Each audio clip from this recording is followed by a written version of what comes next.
Hello, and welcome to the Comic Art Review. This is Episode 9, Part 1, and I'm Adam Rapp. Today, we're going to be reviewing the amazing artwork of Gene Colan.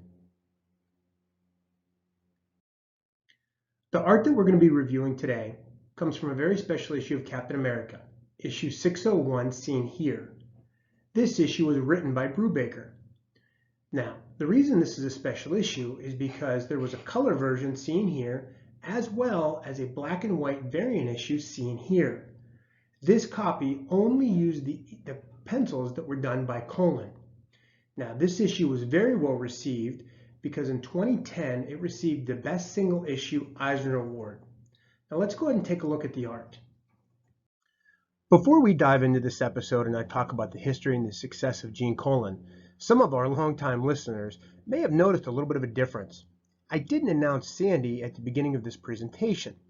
We've decided for this one, based on the success of Gene Colan and the amazing accomplishments of his life, we're going to split this into two episodes. The first part, which reviews Gene Colan's history and success while giving you a glimpse of the art, and then the second episode that dives into his artwork, which will be narrated by Sandy. Eugene, or Gene Colan, was nicknamed both the Gentleman and the Dean at Marvel by Stan Lee. He was born on September 1st, 1926 in Bronx, in New York City, and passed away on June 23rd in 2011. Colan began working in comics in 1944, doing illustrations for Fiction House's series Wings Comics. After a short stint in the Army Air Corps, he returned to civilian life in 1946, where he went to work for Timely Comics, and he worked on different series including this, Captain America's Weird Tales number 75. Colan began freelancing for National Comics, which became DC Comics, and he worked on a lot of different titles, including All-American Men at War, Captain Storm, and Our Army at War. Now, while freelancing at DC, Colan did a lot of superhero work under the pseudonym Adam Austin.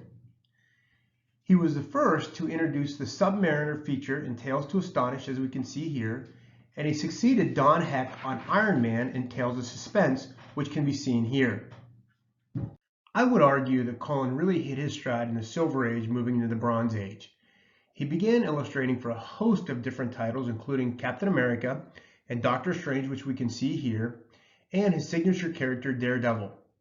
He actually had an 81-issue string from issue number 20 to number 100 from September 66 to June of 1973. In the 1970s, Colan illustrated the complete 70-issue run of the acclaimed horror title Tomb of Dracula, as well as most of the issues of Howard the Duck. He actually won the Eagle Award in 1977 and 78 for this title.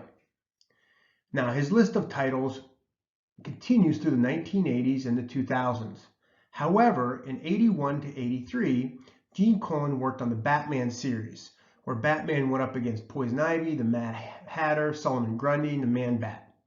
Interestingly, in these issues, Batman actually gets turned into a vampire, which is part of the continuity of the story.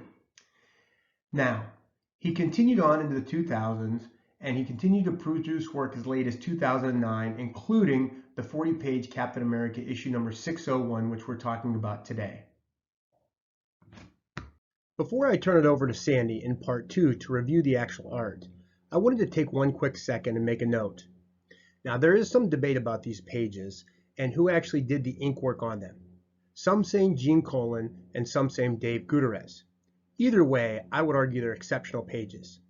To note, in the colored versions, which you're going to see in Sandy's presentation, the colors for this was Dean White. Now, on to Sandy's part.